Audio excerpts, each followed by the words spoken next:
¿Qué tal? ¿Cómo les va? Muy buenas noches y buen inicio de semana. Gracias, como siempre, por acompañarnos una vez más en el Heraldo Televisión, en esta mesa de análisis y debate político que usted conoce muy bien y en donde hablamos siempre de los temas más importantes y polémicos de la agenda nacional.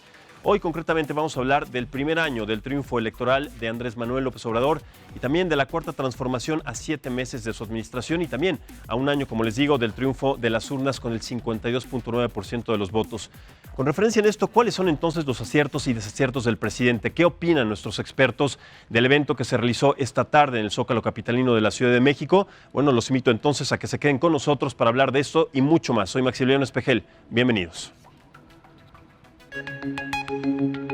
Andrés Manuel López Obrador obtuvo el mayor número de votos en la elección presidencial. Gracias de nuestro pueblo y de la nación, conquistaremos la democracia con invencible organización. ¡Morena!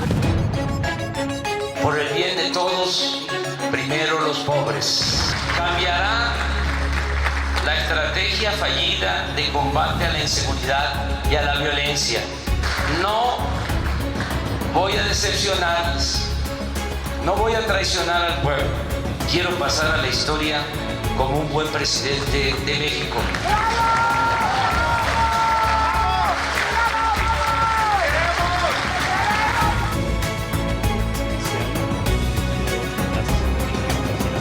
Se pondrá en venta el avión presidencial, se reducirá en 50% el gasto de publicidad del gobierno.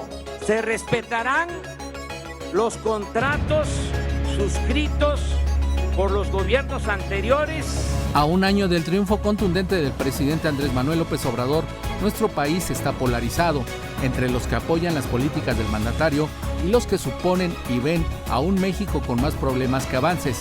Muchas de sus acciones han sido criticadas, sobre todo por la política de austeridad, los efectos ambientales que traerá la reactivación de las refinerías, el Tren Maya, el nuevo aeropuerto de Santa Lucía y su forma de tomar decisiones. Que se llevó a cabo la consulta en los pueblos de alrededor de Santa Lucía y ¿qué creen?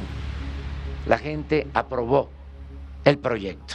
Este domingo tomó protesta a su Guardia Nacional, mientras que en diversas ciudades se llevaban a cabo marchas en contra de sus políticas, principalmente contra la inseguridad. Hoy se llevó a cabo la celebración del triunfo del 1 de julio en el Zócalo de la Ciudad de México, precisamente donde no pudo hacer su cierre de campaña hace exactamente un año. La cuarta transformación sigue. Me canso ganso. Óscar Vargas, El Heraldo Televisión.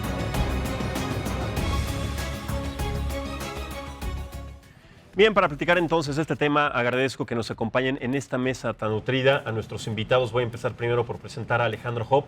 Él es analista y experto en temas de seguridad. Alejandro, muchas gracias y bienvenido. Al contrario, muchas gracias. Bien, también saludo a Esteban Illades. Él es escritor, editor y columnista. Además, también es analista político. Muchísimas gracias y bienvenido. Gracias. Muchísimas gracias. Voy a presentar también, por supuesto, a Federico Berrueto. Él es articulista, empresario y politólogo. Muchas gracias, Federico, y buenas noches. Buenas noches. Y finalmente termino con Roy Campos. Roy Campos es presidente de Consulta Mitofsky y también conocido ampliamente en estos temas. Muchísimas gracias, Roy, y bienvenidos a esta mesa. Gracias a ustedes. Empiezo por ti, contigo, Alejandro. ¿Cuáles consideras que son los aciertos y desaciertos y el balance a partir de este 1 de julio y de lo que escuchamos sobre lo que prometió en campaña Andrés Manuel López Obrador, lo que ha cumplido y lo que no, y lo que está todavía por cumplir y que además sería muy importante? Mira, déjame empezar en mis obsesiones personales, ¿no? En mis temas personales. Mira, en materia de seguridad, pues sí hizo promesas pues, muy ambiciosas durante la campaña, durante la transición, prometió una disminución relativamente rápida de los niveles de violencia y prometió que se iba a encargar de manera directa y cotidiana del tema.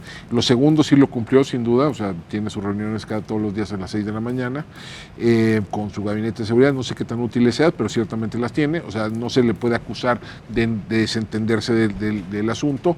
Y pues creó lo que es su proyecto institucional estrella en la materia, que es la Guardia Nacional, contra una amplia resistencia de muchos sectores, pero pues, logró aprobarla. Ahora viene la prueba del ácido, que es que ponerla a funcionar.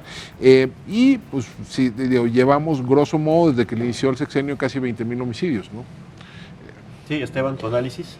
Pues yo creo que el éxito de López Obrador es narrativo, sobre todo, desde el 1 de julio, bueno, desde la campaña, que logró pues realmente tomar el enojo de muchas personas y con eso ganar pues los famosos 30 millones de votos. 1 de julio, luego durante la transición y ahora en sus primeros 6 meses, pues narrativamente hablando, López Obrador tiene el control, no solo en sus conferencias de prensa matutinas, sino en el discurso que vimos hoy en la tarde, por ejemplo, con esas frases sencillas, con el me canso ganso, con el se acabó la corrupción, con el dinero que se ahorra con esa corrupción justo. Sí, me dejaron un país destruido con un elefante blanco. La gente recuerda eso, la gente repite eso y pues la gente se queda con eso, ¿no? Entonces ese discurso funciona muy bien y en ese sentido pues López Obrador ha ganado la batalla, sobre todo a su oposición, que pues a un año de esta elección sigue sin saber ni qué decir. A ver, una de las demandas más álgidas de la sociedad actualmente, Federico, es el combate a la corrupción, pero también a la inseguridad de nuestro país.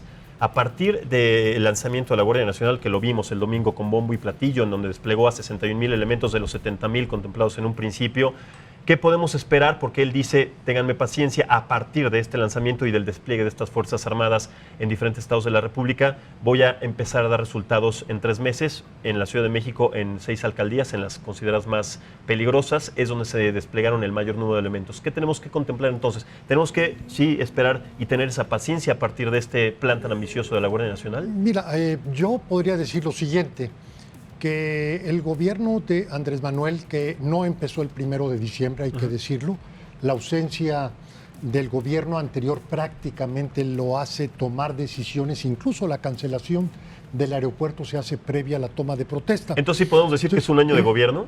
Pues, aproximadamente. Si no, pues lo que podemos decir es casi un año de gobierno, no en la formalidad, pero sí en la realidad, sí en el ejercicio del poder. Okay. Pero bueno, a lo que voy es a lo siguiente. En el nivel de las intenciones es irrefutable, altamente calificado.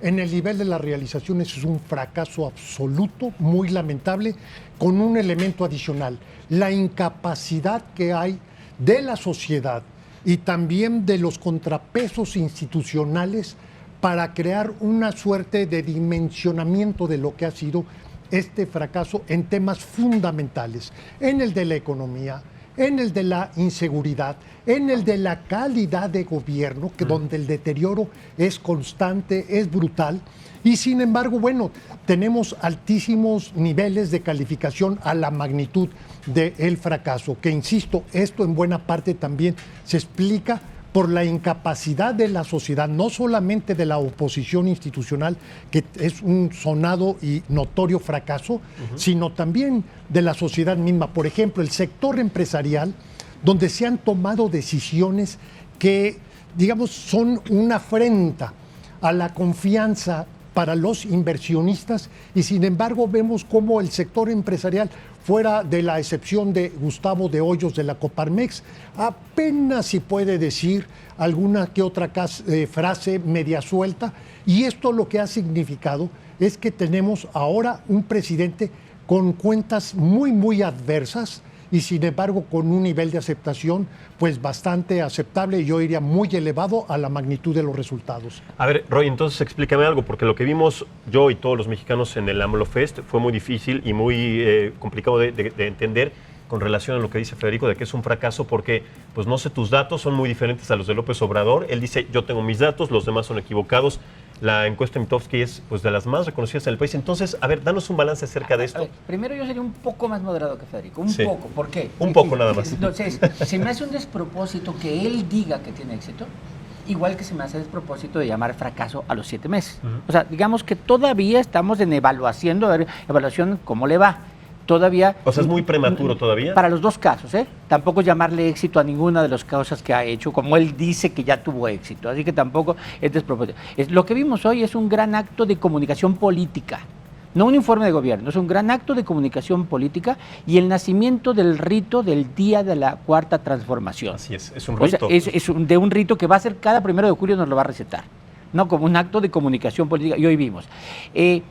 En su visión de los datos, cuando él dice que tiene otros datos es, yo tengo otra visión de los datos, ¿no? Entonces lo que vimos hoy es una cuarta... Ahora, ¿la gente le cree? La gente le cree.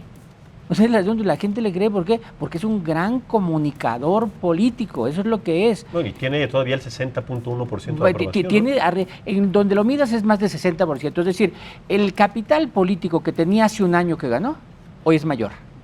Entonces, si hay algo que aplaudirle, mira, yo en términos de gobierno aplaudiría que su discurso de corrupción no lo ha abandonado. Aplaudiría que sus proyectos están destinados al sur, 23 de 25 casos le aplaudiría. Aplaudiría una disciplina de presupuesto, incluso un presupuesto con austeridad, sin generar inflación, aumentando el salario mínimo, entonces la parte, y centrarse mucho a los jóvenes. Ahora, también hay que criticar. La crítica es, a ver, el aeropuerto, la forma de tomar decisiones, el desdén a las instituciones, el desdén a las cifras que él mismo genera, incluso el mismo gobierno. Sí. O sea, sí hay unas críticas fuertes que hay que hacerle, pero yo creo que todavía no le podemos llevar ni éxito ni fracaso a 7 meses de gobierno. A ver, antes de regresar contigo, Alejandro Esteban, ¿estás de acuerdo? Porque absolutamente no. Mira, el ejemplo de la lucha contra la corrupción.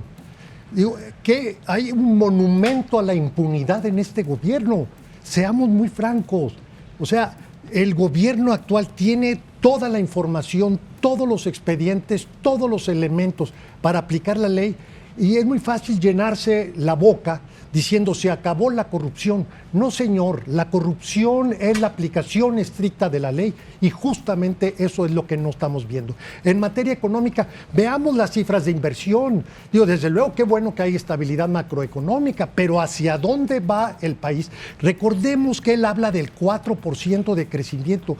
¿Cuánto estamos pagando? China, ¿no? Ni el 2, ni el 2. Pero sí, no, ni el 2. Hay que medirlo a partir, bueno, de ¿pero sus de dónde compromisos. sacó el 4%? Bueno, eso yo no sé, pero lo que sí es un hecho es que cada vez estamos revisando hacia la baja las tasas de crecimiento. Entonces, yo, mi vehemencia en este tema es que mientras no tengamos una crítica clara, mientras seamos complacientes, los problemas que estamos teniendo actualmente se van a ir agravando.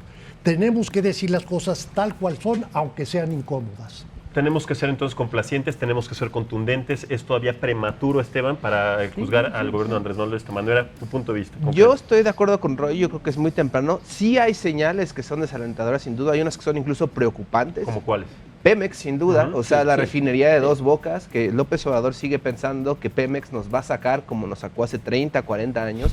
El petróleo ya está en el pasado, ¿no? Y le han dicho los inversionistas, las calificadoras, que una refinería, que México no debe estar refinando petróleo, que México debe estar buscando petróleo. Y dentro de los parámetros de la ley, sin un impacto, sin un manifiesto de impacto ambiental, o sea, está fuera de la ley. Entre otras cosas, no ha presentado estudios. Tampoco Santa Lucía, ¿no? La cancelación del aeropuerto de Texcoco por o el Tren Maya, sí. No hemos visto todavía, pero tampoco se ha concretado, ¿no? Todo sigue siendo palabra, todo sigue siendo esto es lo que vamos a hacer, ¿no? Sin embargo, eso sí es preocupante, ¿no? Y la otra cosa que diría yo que también me preocupa es su diferencia con la prensa y con las organizaciones que piensan distinto a él, ¿no? La semana pasada con la CNDH, con la recomendación, pues no solo el lenguaje que utilizó, sino pues el desprecio hacia la Comisión Nacional de Derechos Humanos y pues los medios de comunicación, ¿no? El lenguaje antagónico cada vez, hoy veía a mediodía en la transmisión de una cadena de radio, a gente realmente metiéndose directamente con los reporteros y con las cámaras, chiflándoles, entre otras cosas, que me recordó un poco a Estados Unidos, la verdad, por este discurso que hay en contra de los medios de comunicación. Yo escuché hoy, y seguramente todos, un pasaje de fábula, un pasaje de cuento, un mundo maravilloso de lo que decía Andrés Manuel López Obrador, Alejandro, pero sí está el punto de la cancelación del aeropuerto de Texcoco, del nuevo aeropuerto de México. La crisis en salud y medicamentos, la crisis en seguridad, migración, también un tema álgido en nuestro país. La refinería Dos Bocas, el Tren Maya, los problemas en educación. Bueno, es una lista, podemos hacer un pergamino. Medio ambiente, que es un tema importantísimo, además en donde está involucrado Dos Bocas. Entonces, ¿tenemos que ser mesurados, Alejandro? Yo creo que sí hay que ser feroz en la crítica en algunos temas, ¿no? Uno en particular es el migratorio. Ahí sí, déjame ponerte, ahí sí hay una traición al compromiso moral asumido por el propio Andrés Manuel y por la izquierda mexicana a lo largo de décadas. Pero además es una actitud trompista, ¿no? Se está asumiendo, están asumiendo una persecución en contra de los migrantes que no se había atrevido ningún gobierno en México. Han alineado la política migratoria a los Estados Unidos de una manera que no había sido, que no tiene precedente en la historia contemporánea del país, ¿no? Ahí yo creo que sí no caben las medias tintas, ¿no? Ahí sí, aunque, y vale la pena destacarlo, ahí es yo creo que donde mejores calificaciones recibe la opinión pública, ¿no? O sea, la opinión pública está alineada con un endurecimiento de la política migratoria, ¿no? Allí siguió sus instintos políticos, no sus intuiciones morales. ¿Y en cuál sí tendríamos que ser entonces mesurados? En esta sí tendremos que ser tajantes, en materia de seguridad también. Absolutamente. ¿En No, bueno, no? en materia de seguridad, digo, déjame poner todo así. Ya se casó con el muertómetro. O sea, el muertómetro va a acabar definiéndolo y se lo va a acabar devorando. Y te voy a dar un dato. Es más o menos ya es un hecho que va a haber más homicidios en este sexenio que en el sexenio de Calderón. Mira. Es más, para el tercer año, para 2022 ya se van a haber acumulado más homicidios en el sexenio de López Obrador que en el de Calderón. Este es un dato importante y quiero hacer énfasis. El homicidio en nuestro país es el indicador más preocupante. Tenemos una tasa 5 veces superior a la tasa mundial. Somos un país que no está en un conflicto bélico.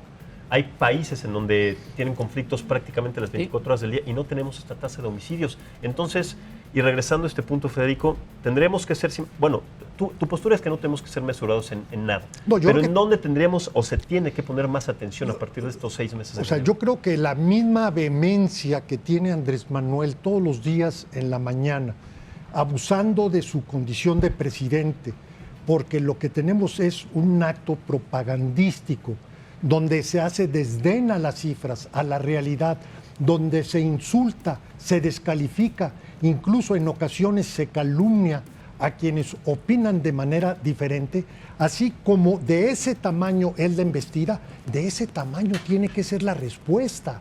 Si estamos asumiendo los mismos hábitos y costumbres de la institucionalidad de años anteriores, creo que nos estamos equivocando y no estamos midiendo con claridad la magnitud del riesgo, precisamente por la ausencia de contrapesos institucionales. Pero entonces, ¿qué margen de equivocación o de paciencia tenemos que tener los analistas políticos, los periodistas, los medios de comunicación? Depende de qué variable.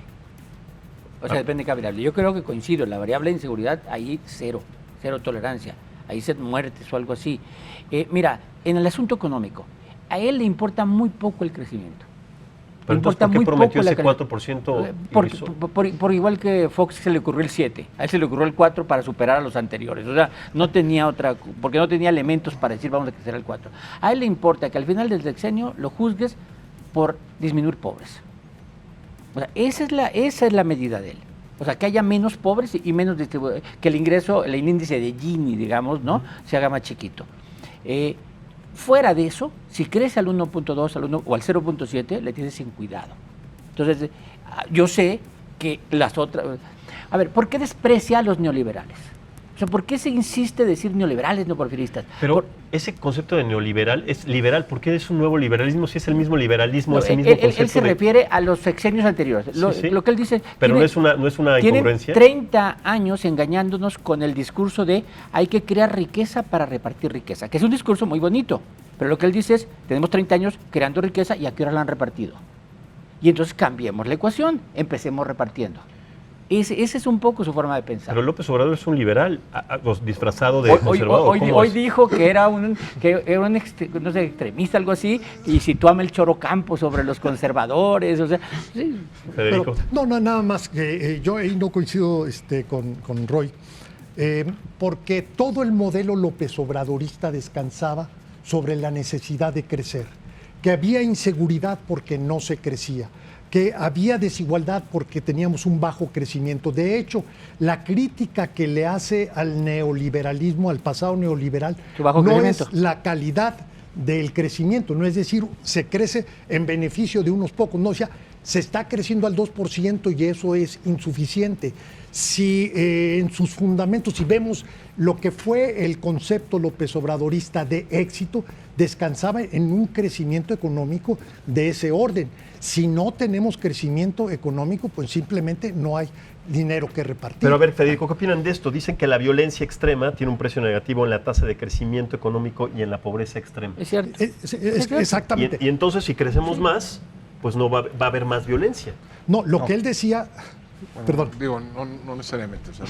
O sea, es como se entiende coloquialmente. Entonces, ¿cómo se tendría que entender eso? Bueno, no hay una relación mecánica y directa entre incidencia delictiva y desarrollo socioeconómico, ¿no? Es compleja. Hay, de hecho, en ciertas fases del desarrollo, sí, en efecto, un incremento de la actividad delictiva asociada al crecimiento económico. Y a ciertos delitos. Y a ciertos delitos, sobre todo delitos patrimoniales. Ahora, dicho lo anterior, tienes una doble relación, donde sí, la pobreza puede generar delito, pero el delito genera pobreza, ¿no?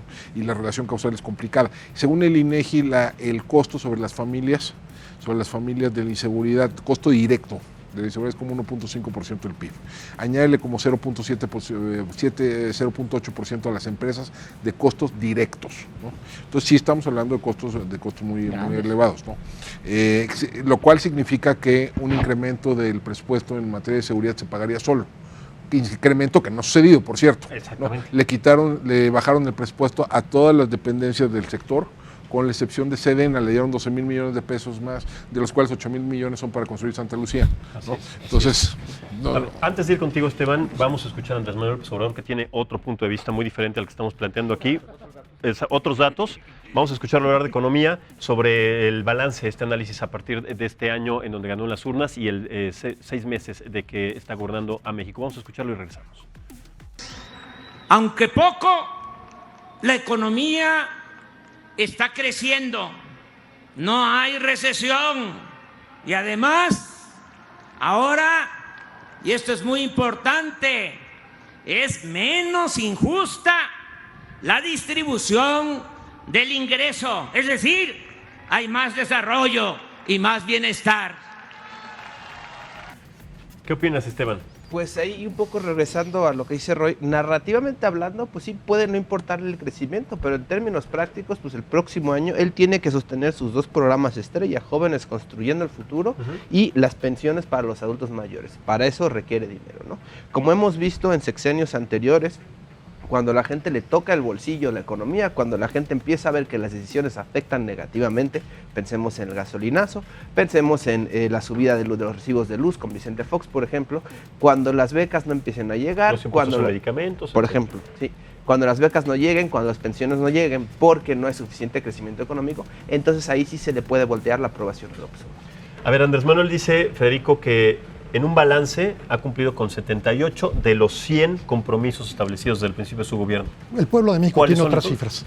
Entonces, la verdad es que el desdén por las cifras de Andrés Manuel y esta construcción de la realidad a partir de sus propias definiciones, que quiero pensar, a diferencia un poco de lo que es lo que ha dicho Esteban, yo no creo que haya una relación directa entre resultados y aprobación. Creo que es una situación muchísimo más compleja y además creo que el tipo de mensaje de Andrés Manuel es de tal naturaleza, este exhorto, esta prédica moral le da una suerte de blindaje y como él lo maneja, se sobrepone a la realidad e incluso a las cifras adversas. Por eso él puede inventar sus propios números y a partir de eso, pues a lo mejor se ha quedado corto, va en 99 de 100 de sus compromisos. ¿Cuál es la realidad? Es que estamos teniendo un crecimiento de la inseguridad, estamos teniendo una baja dramática de la inversión y por lo mismo del crecimiento económico, que hay un deterioro de la calidad de gobierno, que hay definiciones críticas como en el tema de medicinas, como en el tema también de calidad educativa, eliminando el esquema de evaluación y todo ello, bueno, a lo que te va perfilando es un resultado pues que no necesitas 7 meses, ya de antemano tú puedes ir viendo cuál es el tipo de resultado que tendremos pues para los próximos años. Totalmente esto en materia de economía, Roy, pero si hablamos también de otro tema importante que además genera y va de la mano con el desarrollo de un país, y no lo digo yo porque está comprobado en prácticamente las latitudes de los países desarrollados, es que la inversión en la educación, en la ciencia, en la tecnología son los primeros parámetros, la estructura para que un país... Y aquí no está subiendo, al contrario. Y entonces, exacto, entonces ¿por qué Andrés Manuel, si piensa en este desarrollo, en salir de esta posición de país emergente, no solo no invierte, sino que deja a todos estos chicos sin educación, sin proyectos, sin viajar? Bueno, estos chicos que además regresaron con medallas de oro y de plata en el Mundial de Matemáticas y que tuvo que... Cuarón lo salvó. No, del Toro. Del Toro lo salvó. Y también a las chicas del hockey sobre paso. También. Y así. Sí. Entonces, ¿qué podemos esperar de un país que sí se tiene contemplado que pueda estar en vías de desarrollo si no invierte en estos rubros más allá de los económicos, de los de seguridad? ¿Qué A podemos ver, pensar? esta es de las cosas que abiertamente hay que criticar porque efectivamente deporte, Es que por eso te lo pensaba, educación, para que ahora sí lo critiques. ciencia y tecnología, ahí sí está totalmente equivocado porque no tiene visión de estadista, ahí sí. O sea, eso sí es invertir para el futuro y no lo está haciendo. Él está como más en el cortoplacismo porque tiene prisa que en estos 5 años salir bien. A ver, cuando dice 78 de 100, la mayoría de esas 78 no tienen nada que ver en la vida del ciudadano. O sea, no cerrar los pinos. Estoy vendiendo aviones. Quité las pensiones a los presidentes. O sea, ¿mejora la vida del ciudadano? ¿No? Pues cumplió, ¿por qué? Pero eso es lo que llamamos medidas simbólicas, que no impactan en la vida del ciudadano, sino solo en la percepción que tienen de que ya hay un gobierno distinto. Entonces, bueno, a lo mejor sí es cierto que ha cumplido 78. Ahora, ¿cuántas de ellas tienen que ver realmente con mejorar la vida del ciudadano? Pues a lo mejor las becas a los preparatorianos, el sembrar árboles aquí, algunas de ellas sí, pero la mayoría no tienen nada que ver. Sí, Federico. Totalmente de acuerdo. Alejandro. Sí. Digo, yo creo que lo que sostiene a la aprobación es más el carisma personal y los gestos simbólicos que los resultados concretos de gobierno, ¿no? De hecho, si uno ve las encuestas y ve, digamos, las preguntas internas donde se pregunta sobre la evaluación específica de medidas, va a la baja, pero va a la baja en picada, ¿no? La evaluación del gabinete está 30 puntos abajo de la del presidente, ¿no? Las preferencias electorales de Morena van en caída.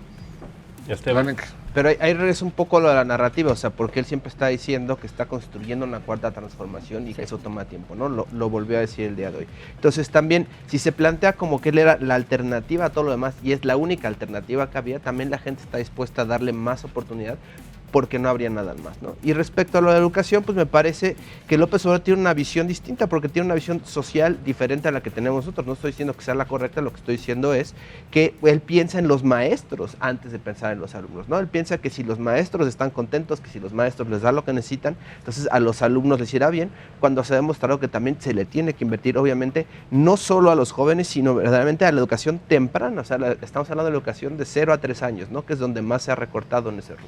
Totalmente.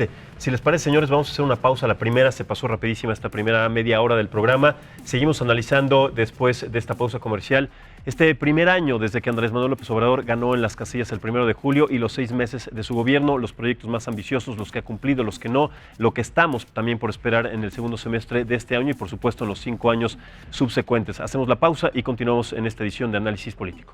Muchas gracias por continuar con nosotros en esta mesa de análisis político. Recuerdo, estamos platicando acerca del tema del año, ya un año del triunfo electoral de Andrés Manuel López Obrador y la cuarta transformación. Recupero nuevamente también a nuestros invitados, los vuelvo a presentar. Está con nosotros Alejandro Jope, analista de seguridad y columnista. Muchas gracias, Alejandro. Esteban Illades, escritor, editor, analista político y columnista.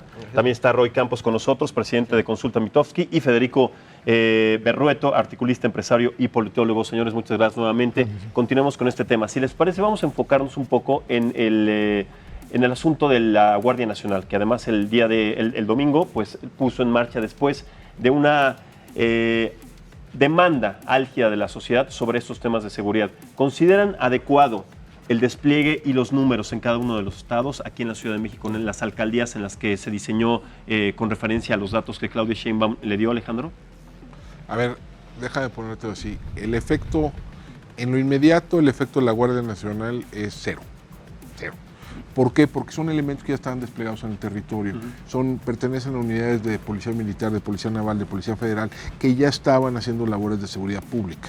Es decir, estamos hablando de que son los mismos haciendo lo mismo en los mismos lugares, con las mismas tácticas, los mismos equipos, la misma doctrina, el mismo liderazgo, pero uniforme distinto. Salvo que le atribuyamos poderes mágicos al uniforme, yo creo que no deberíamos de poder esperar mucho más de lo que se ha logrado hasta ahora. Ahora, podría haber un mayor impacto en el mediano plazo en la medida en que crezca la Guardia Nacional, en el tamaño de la Guardia Nacional, pero eso presupone que en efecto más despliegue federal tiene efectos pacificadores y la evidencia empírica en esa materia es por lo menos mixta, en el mejor de los casos mixta.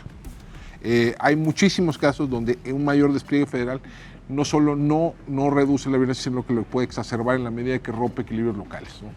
Pero a ver, entonces, nuevo uniforme, nuevo equipamiento, nuevas patrullas, nuevos vehículos, la misma policía, o sea, los mismos elementos que no tienen capacidad, que no están capacitados, pero que Andrés Manuel López Obrador y también los representantes de la Sedena, también de la Marina Armada, dijeron que los capacitaron durante 6 meses para que cumplieran con estos protocolos de derechos humanos, de uso de la fuerza, etcétera.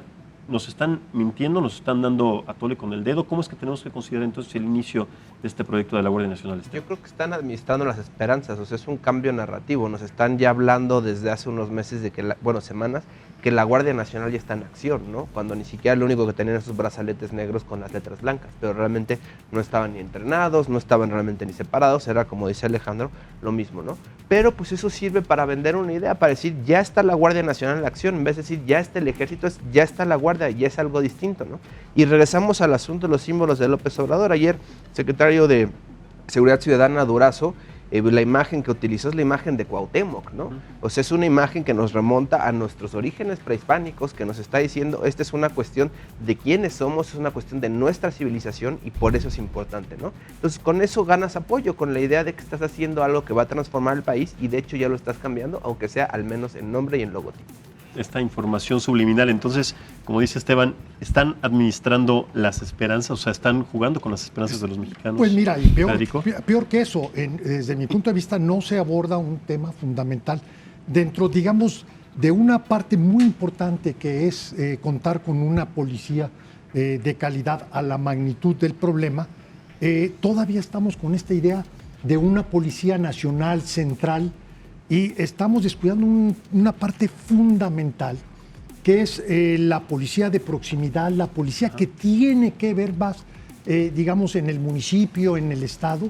Esta noción de policía, desde luego que debe existir, pero no podemos descuidar a la municipal y a la estatal, o si se quiere a la local, para poder hablar de un solo concepto. El problema está en que los municipios y los estados están en la más absoluta bancarrota. Son totalmente dependientes del gobierno central para contar con recursos para poder tener una política de seguridad pública. En esas condiciones vamos a seguir viendo esta tragedia donde las autoridades municipales, donde las fuerzas policíacas municipales o estatales están siendo cooptadas por el crimen organizado, porque al final de cuentas es una lucha totalmente desventajosa por el poder del dinero, por el poder de fuego que tiene el crimen versus policías locales o municipales que están en condiciones sumamente precarias. Pero además la policía, todavía hay datos de que la policía sigue corrompida por el crimen organizado y por el narcotráfico, concretamente con datos específicos, Roy. Lo que vimos la semana pasada en el Estado de México, ¿no? Eran delincuentes, no eran policías. Pero bueno, pero con uniforme de policía, sí, claro, ¿no? con una estrategia de delincuentes impresionante. Yo no soy experto en seguridad, creo que Alejandro, no más tiene los datos sino estrategias, es el que sabe mucho, pero soy de los pesimistas al respecto. Es decir, yo no he visto todavía una estrategia, y crear una policía no es una estrategia, ¿no? Y nomás le cambiaron el mando, le cambiaron uniforme, pero no veo una estrategia. Entonces, yo soy de los pesimistas en esta variable, pero déjame explicarte por qué, porque creo que López Obrador está equivocado en esto. La concepción de él es que la inseguridad se combate desde la causa. Esa es la concepción que tiene, es a la causa. Entonces, pasa lo de Tlahualilpan, de Santa Rosa de Lima, y la solución es ir a ofrecer programas de apoyo a la gente. O sea, es la concepción que él tiene. Y esto te soluciona a lo mejor para la siguiente generación. Y con el Plan Mérida. Sí, pero la crisis actual no se soluciona así. Para la crisis actual sí se requiere una estrategia para la inseguridad actual. Yo creo que la siguiente generación, el darle becas a los preparatorianos buscando que no se vayan de la escuela, está bien, pero no sirve para lo que está pasando hoy. Entonces yo soy sí de los pesimistas de que esto no va a mejorar pronto. A ver, de manera coloquial, Alejandro, con el Plan Mérida, que históricamente se recibe dinero de los Estados Unidos y también se reciben vehículos, helicópteros, etcétera, armas para combatir al crimen organizado, sobre todo en la parte sur de nuestro país.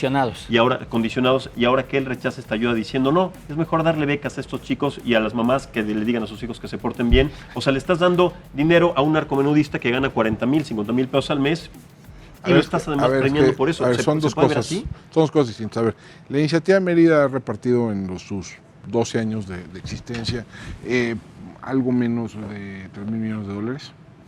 de los cuales ha venido disminuyendo de manera sostenida. La mitad de eso, poco más de la mitad de eso, se distribuyó entre 2007 y 2011. Para este año, para el año fiscal 2020, el Congreso de Estados Unidos está presupuestando $76 millones para el sistema Mérida. Este año fueron más o menos 120, 140 millones de dólares. O sea, esto ya no cambia la ecuación, nunca cambió la ecuación, nunca pasó de ser más del 2% del gasto total en seguridad en el país. Nunca, y ahorita mucho menos. Y no es ni va a ser nunca la plataforma para un programa amplio de desarrollo o una suerte de plan Marshall para Centroamérica o para el sur de México. Sobre la relación, o sea, lo único que daba era creaba una plataforma institucional para la relación bilateral con Estados Unidos, buena o mala, pero por lo menos institucionalizada esa relación. Ahora, pues, si ya no lo quieren así, pues está bien. Ahora, el tema de la relación entre programas sociales y delincuencia, insisto, es complicado. En los programas que son escopetazos presupuestales que van a la población en general tienden a no funcionar por una razón muy sencilla. La inmensa mayoría de los pobres, los desempleados, los marginados, los ninis, no cometen delitos, reciban o no reciban apoyos. En cualquier momento dado, la actividad delictiva está concentrada en un número muy pequeño de personas. Entonces, deja de ponerte jóvenes que construyen el futuro. Más o menos 60% de los beneficiarios son mujeres. Las mujeres tienden a cometer delitos en mucho menor proporción que los hombres, ¿no? Entonces, en términos pueden ser muy útil para otra cosa, pero en términos de prevención del delito, sobre todo de prevención en corto plazo, el efecto es muy bajo. Lo que tiende a funcionar en términos de prevención social del delito son programas que se llaman de prevención terciaria, que van a poblaciones que ya están en conflicto con la ley. Ejemplo, reinserción de reos, ¿no? Ejemplo, atención a usuarios dependientes de droga. Ejemplo, programas dirigidos ya a jóvenes que ya están en pandillas. Pero son programas muy focalizados, relativamente caros, que requieren la atención de muchas agencias de manera simultánea. Simplemente repartir el cheque tiende a no funcionar, ¿no?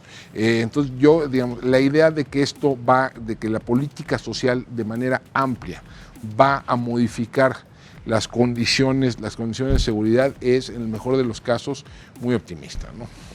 Bueno, yo no me voy a poner los golpes con Mike Tyson respecto a temas de seguridad, pero entonces sí quisiera separarme en eso y hablar de la política social justo de estos dos programas, que son programas que no se han probado, ¿no? O sea, Prospera, que era un conditional cash transfer, es decir, se da dinero a cambio de ciertas condiciones, funcionaba de cierta manera, estaba estudiado.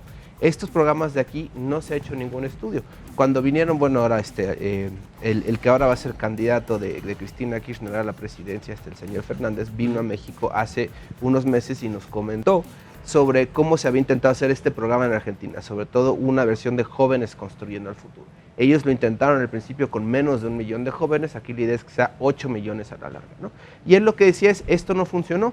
¿Qué pasaba? Mandábamos a los jóvenes a las empresas tenían a pasantes durante un año, se acababa el año, no los contrataban y traían otro montón de jóvenes para hacer el trabajo, ¿no?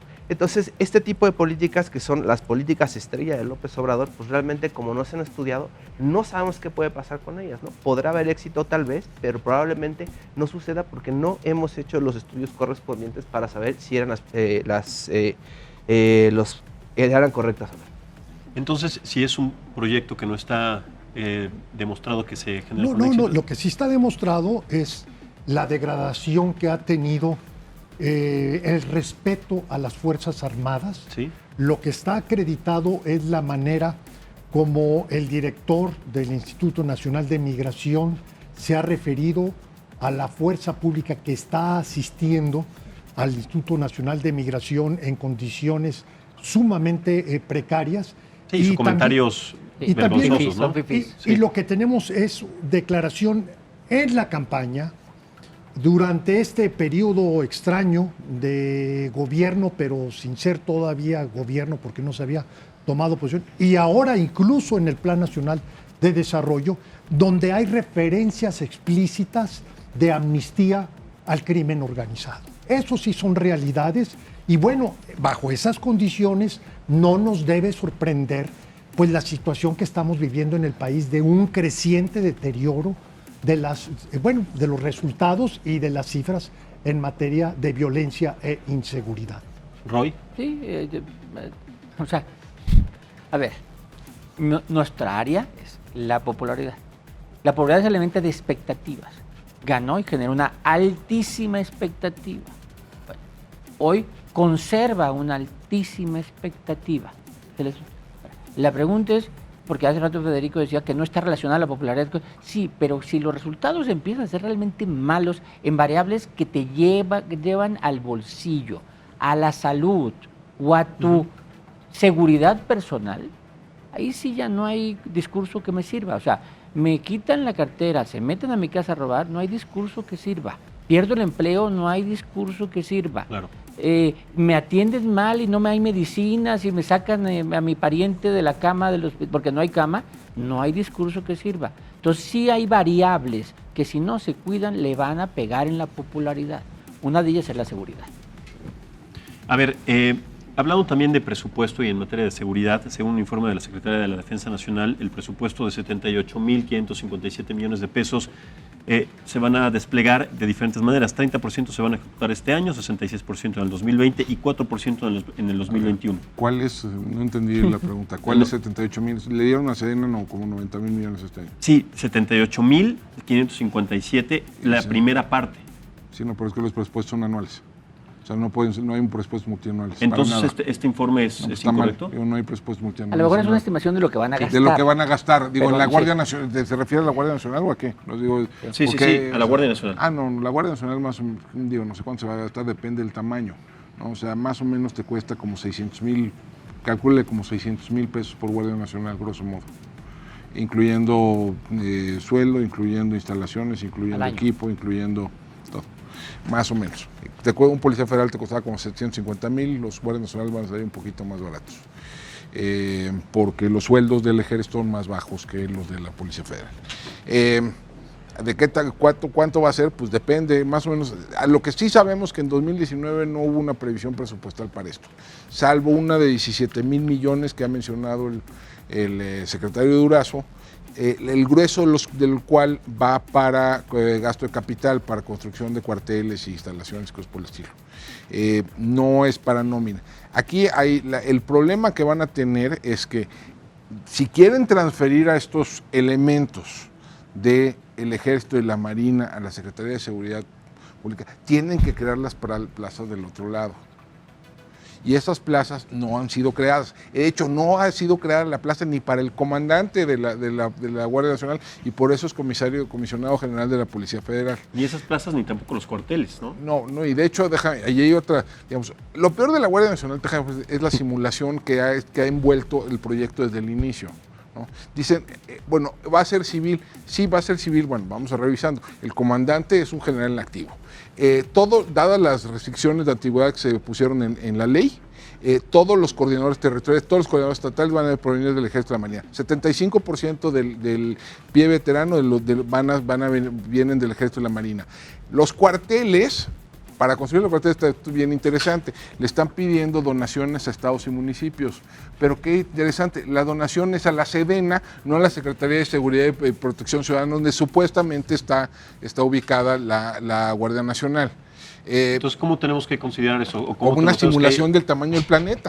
O sea, digo, no hay de otra. Es una institución militar. La vendieron como una institución civil para lograr los consensos en el Congreso. Es una institución militar, es una extensión de las Fuerzas Armadas. No hay frontera real entre la Guardia Nacional y la Fuerza Armada permanente, punto. ¿Cómo va a crecer la Guardia Nacional? Pues van a transferir a más soldados. Así es fácil. ¿Todos capacitados? No capacitados, van a ser soldados. No, claro, pero capacitados, lo que se tiene establecido es que van a ser capacitados por un programa de la Organización de las Naciones Unidas. No, es una broma. Entonces es una mentira. Entonces, no, por supuesto, es una simulación. Todo esto está montado en una simulación. Le están dando capacitación de 7 semanas. ¿Qué hacemos entonces con todos estos datos, Esteban? Pues, ¿qué hacemos con todo esto? Preocuparnos, ¿no? No, o sea, porque aparte, y ni siquiera, a Alejandro todavía le faltaron partes, que solamente, ¿qué pasó con la Policía Federal, no? O sea, estás destruyendo una de las pocas cosas que funciona, pues, medio funciona, digamos, para cómo están. Bueno, lo que mejor funcionaba, de alguna manera. Y aparte, vas a meter, pues, gente de distintas corporaciones y necesitas que todos trabajen para lo mismo, pero algo que aprendí leyendo a Alejandro el otro día también, es que tienen sistemas, por ejemplo, de seguridad y de retiro distintos, ¿no? Es decir, van a ganar más unos que otros por hacer hacer el mismo trabajo. Se van a retirar con más dinero unos que otros. Entonces, ¿cómo puedes tener una cohesión? ¿Cómo puedes tener una unidad, un objetivo común cuando la verdad tienes al de al lado ganando más que tú? A ver, entonces déjenme entender esto. En este plan de austeridad, ¿por qué se le está metiendo dinero bueno al fierro malo, como se dice en el argot popular? Bueno, volvemos al tema de origen. Un extraordinario gobierno en términos de intenciones, un gobierno que queda muy comprometido en términos de resultados. Y esto, así como lo estamos hablando en política de seguridad pública, lo mismo nos puede ocurrir, o lo podemos decir, en materia de política social, de política educativa, de economía, etcétera. Es decir, donde una cosa es lo que se pretende y se dice, y otra cosa es lo que se hace, pero sobre todo los resultados que se están obteniendo. Entonces sí tenemos que esperar estos 3 meses de resultados que él está pidiendo, los primeros 3 meses, en donde él dice que va a haber resultados con la Guardia Nacional. Él pide ahorita 3, pero va a pedir al rato otros 3 y va a pedir, o sea, se va a ir indefinidamente, porque el tema es qué es lo que estás haciendo para poder cambiar las cosas. Por ejemplo, insisto, en materia de corrupción, que quizá haya sido la demanda fundamental o el sentimiento más poderoso para que el elector lo haya votado, si vemos qué es lo que se está haciendo en materia de corrupción, como dijera Roy, son medidas simbólicas y claro, tienen eficacia a nivel de la percepción, pero a nivel de la realidad de lo que es la corrupción, mientras tengamos impunidad, vamos a seguir teniendo corrupción en los distintos niveles de gobierno. Como no hay ninguna voluntad de abatir la corrupción por la vía de abatir la impunidad, vamos a estar dando vueltas en círculo. ¿Cuál es entonces el futuro de la Guardia Nacional, Roy? Cuando está hablando de impunidad, es algo que también he criticado. Su programa famoso de punto final. Ese programa de punto final, de decir hay que ver hacia adelante y no nos preocupa lo de atrás, es un poco darle perdón lo que se hayan robado. Es decir, lo que se hayan llevado ya bien ganado, como quien dice, ¿no? No, lo que sí espero, por ejemplo, por lo pronto, es que no haya impunidad en este caso. O sea, cualquier caso que se agarre, que ya nada de punto final, ya cuenta tuyo. Y que también castiga a los anteriores porque es darle satisfacción a sus votantes que para eso votaron. A ver, yo sí quisiera dejar algo aquí muy claro, porque de repente parece que tanta crítica es hasta desearle el mal. Y eso yo creo que quede claro. O sea, para mí López Obrador no es un hombre malo. Es un hombre que puede estar equivocado en algunas cosas que se hace, pero no le desea el mal al país. O sea, en ese sentido sí tenemos que decir, a ver, es un hombre al que hay que indicarle y gritar y salir cada vez que cometa algo que digamos, este no es el camino, para que, a ver si nos escucha, ¿no? Que pocas veces se escucha. Pero, ¿no? Pero el otro es, deseamos que le vaya bien. Y espero algún día pararme y decir qué equivocado estaba en mi desconfianza de esto. Porque ojalá logre, porque lo que él quiere lograr no es malo. Simplemente creo que los caminos que está siguiendo pueden no ser los correctos. ¿Cuáles decisiones consideras entonces que le han afectado más en lo que va del sexenio y cuáles le han favorecido más, Roy? A ver, ¿cuáles decisiones le han afectado? Fíjate nada más, lo de la cancelación del aeropuerto todavía no iniciaba. O sea, lo hizo, todavía no iniciaba, ya había cancelado el aeropuerto. Es nada más el asunto. Esa es una mala decisión, entonces. Fue una mala decisión, ¿no? Y la mala decisión es además entercarse y decir inicia Santa Lucía y seguir en el asunto. Lo de las Dos Bocas creo que es una mala decisión, ni se va a poder hacer, ni alcanza el tiempo, ni alcanza el dinero, y si va a modernizar 6 refinerías que tenemos, ¿para qué quieres todavía hacer otra? O sea, yo creo que si hay malas decisiones, pues hay que decírselas, o por lo menos opinamos que es mala decisión. O sea, hasta ahí hay que aceptar nuestra limitación de decir, en nuestra opinión es una mala decisión. Correcto, Federico. No, bueno, que justamente ese es el punto, que en la medida en que no haya un debate y un ejercicio de la crítica respecto a las decisiones de gobierno, vamos a tener una continuidad de los errores.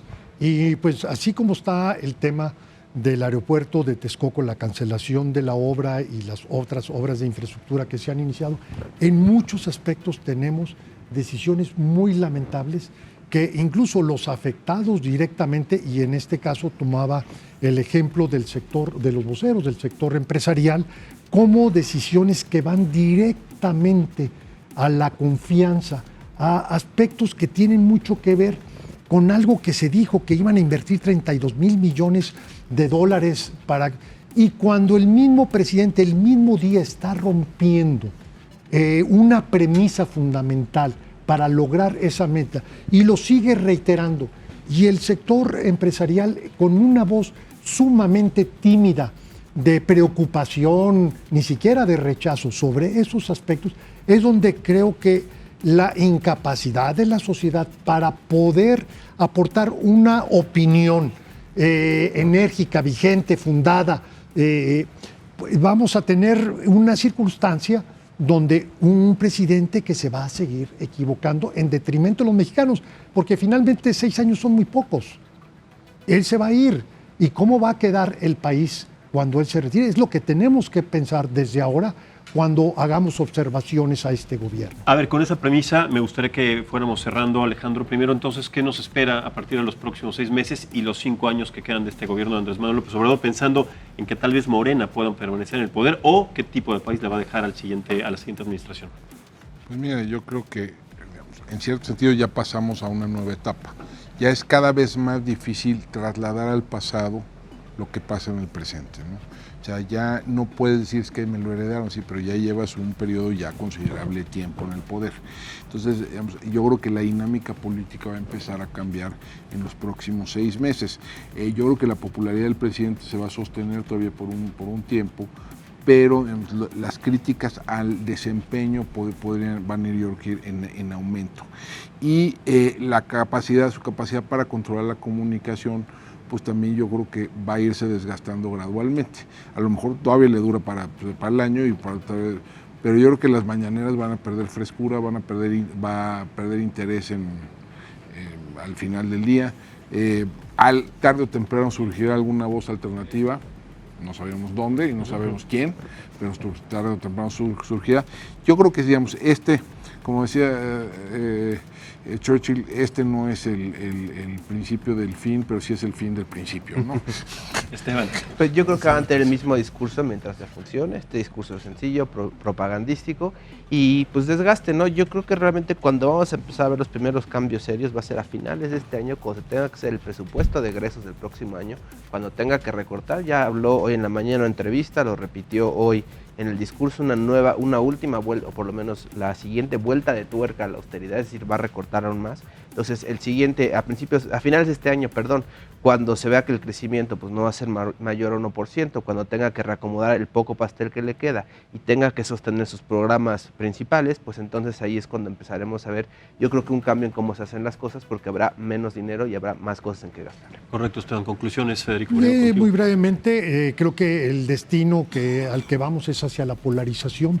Todavía no la estamos viviendo, todavía hay un segmento mayoritario, al menos en lo cuantitativo, no en lo cualitativo, que está a favor del gobierno, que le da el beneficio de la duda, que todavía cree que es prematuro hacer un juicio severo o adverso, pero sin embargo sí vislumbro en los próximos meses, quizá el próximo año, ya un punto donde un segmento importante de la población va a estar claro y evidentemente en contra. Otro segmento muy apoyador del presidente López Obrador. Correcto, Roy. Y también en materia de estadísticas, tu conclusión y también qué esperamos en cuanto a la popularidad de Andrés Manuel. Sobre él, hace rato Esteban había dicho una cosa que López Obrador no es un político, es un luchador social. Entonces, cuando ve a la educación como los maestros, es porque es un luchador social. ¿Por qué no quitó a la coordinadora de las vías? Porque se veía él tomando las vías. O sea, es un luchador social, entonces sus visiones son distintas a las de un político. Entonces va a seguir siendo un luchador social y no va a perder esa característica. Bien, ahora, quien crea que tiene seguro el triunfo en el 21, en el 24, no entiende. Esto no es seguro el triunfo. Quien dice, no, Morena va a ganar en el 24, no. De hecho, la elección de este año también demostró que Morena no es invencible. O sea, a ver, en Durango había arrasado López Obrador, Morena en diputaciones, Morena en senadurías, y hoy quedó en un dígito. O sea, de alguna manera, sí, esta elección sí demuestra que Morena tampoco es invencible. Entonces, quien crea que ya ganó Morena el 21 y que ya ganó el 24, mentiras, ¿eh? Hay mucho camino por recorrer. Correcto, Roy, muchísimas gracias, Federico, Esteban, Alejandro, gracias por nutrir esta mesa, por darnos esta ilustración acerca de este análisis que sí tendremos que hacer paulatinamente cuando se cumpla 1 año, 2 y paulatinamente en Andrés Manuel López Obrador. Muchísimas gracias también a ustedes por habernos acompañado en esta mesa de análisis político.